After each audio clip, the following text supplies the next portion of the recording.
Video बहुत ही मज़ेदार होने वाला है, तो बिना स्किप किए हुए पूरा देखिए। आज का वीडियो मेरी ननद और सास में लड़ाई वाला है, तो प्लीज़ इसे स्किप मत कीजिएगा और पूरा वीडियो देखिएगा। और वीडियो पसंद आए तो लाइक और चैनल को सब्सक्राइब कर लेना। तो चलिए स्टार्ट करते हैं।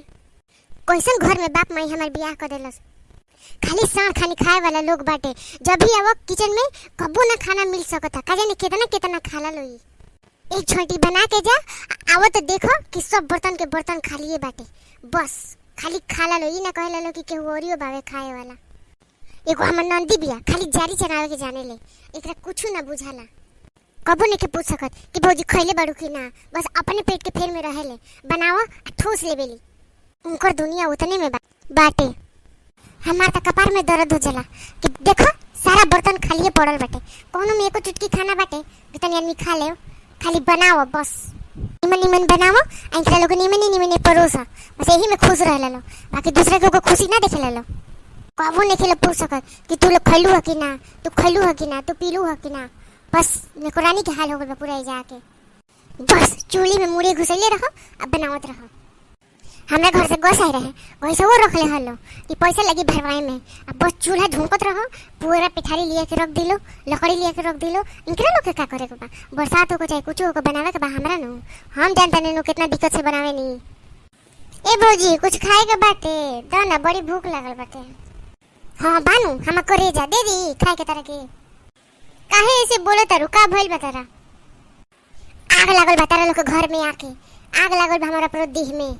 बतावा ना कैसे बुझाई, का जाने कैसन घौवा कमौवा के घरे माई बाप हम बियाह कर देलस। खिसिया मत, बतावा कुछ खाए के बा, खाए के बा त दो, भूख लागल बड़ी जोर। ना नहीं खे खाए के नहीं खे, देखत नहीं को सब बर्तन खाली पड़ल बाटे। त तारा बनावेला ना ओकरे से का करत रहलू ह?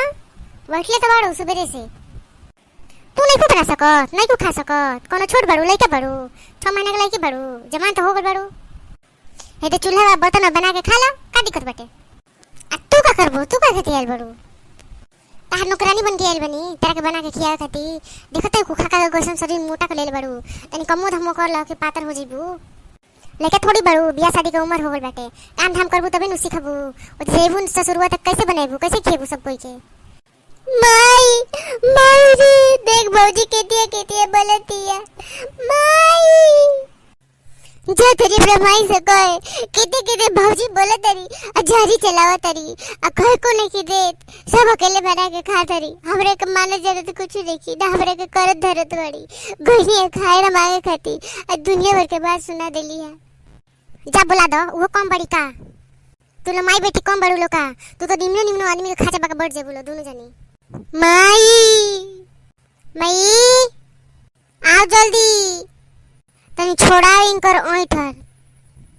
का बोल दे काय कती चिल्ला तरी ओबरा से माई माई बोल, का दिक्कत बाटे, का हो गइल बावे, का परेशानी बावे? चिल्ला तरी बैठल काल कोले बड़ी, शांति से बैठो रहनी तो तोरा से ना देखल जाला, का ना बर्दाश्त होला, का भइल बाटे?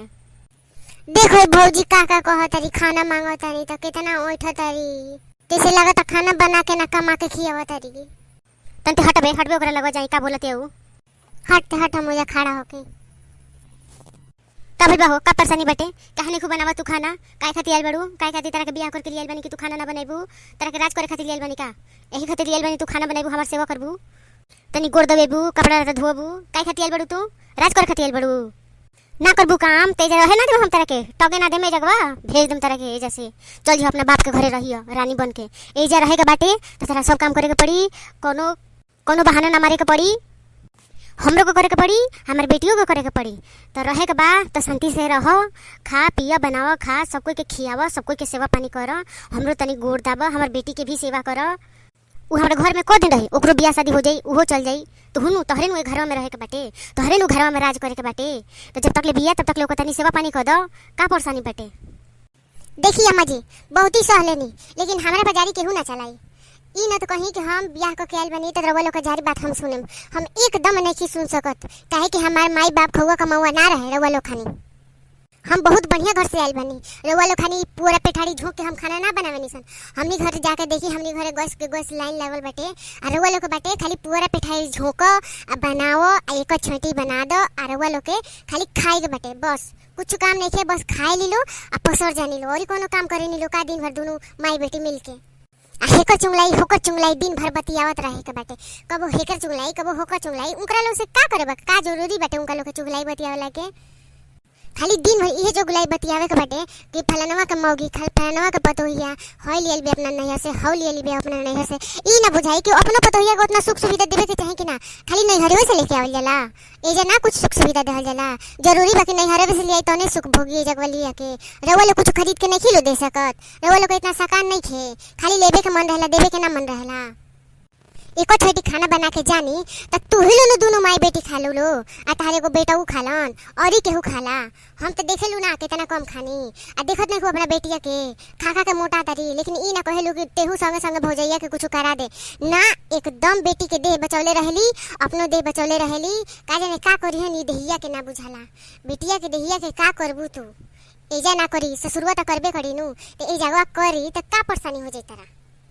तनी हमरा संगे संगे कुछ कमवा करा दिहन त हमरा खुशी होई नु कि भाई हमरो एगो ननद बाड़ी हमरा संगे संगे काम करावतरी। त इनकरा से हमरा का सुख बाटे, रउआ बताई कि इनकरा से हमरा का सुख बाटे। का भइले काहे झगड़ा होत हवे, काहे तीन मिल के झगड़ा करत रुसान, का परेशानी हो गइल बाटे। बाहर भीड़ लगल बा सुने खाती कि सास पतोह में झगड़ा होता, बाहर कितना शिकायत होता। कहनी के त लाज कोनो शरम नहीं खे, लेकिन बहरिया जो घूमत हवे ओकरा त लाज शरम बानू। तनी के चुपचाप रहसन तना त दोनों के लाठी से मारे। बनमारी जी ई ज्ञान वाला बात हमरा के मत बताई। तो अपना बहिन के बताई, अपना माई के बताई, हमरा के ज्ञान वाला मत बताई। हमरा बहुत ज्ञान बाटे, हमरा पता बा घर में केतिया रहे के बाटे, लेकिन हमरा के केहू निमन से ना रहे देवेला। बनवरिया तेही एकरा के मूड़ी पे चढ़ाइले बड़ी। मेहरारू जात के ढेर मूड़ी पे ना चढ़ावल जाला ना, त मेहरारू ऊपर से मुते लगी आ उहे हाल भइल बाटे। ते मूड़ी पे चढ़ा के एकरा के बिगाड़ देले बड़ी। ते हो गई बड़ी मेहरारू के पुजारी ना। तो इतना ही जबान चलाई एक जबान हम कोई से खींच ना लेती, लेकिन ते चढ़ा दिल बड़ी एकरा का मूड़ी पर। अभी बिगड़ गल बिया, अब कुछ नहीं के हो सकत। अब घर के बस नाश होके के बाकी बाटे आ वो खाली तोरा चलते। ते एकरा के एकदम बिगाड़ के रख दिले बड़ी।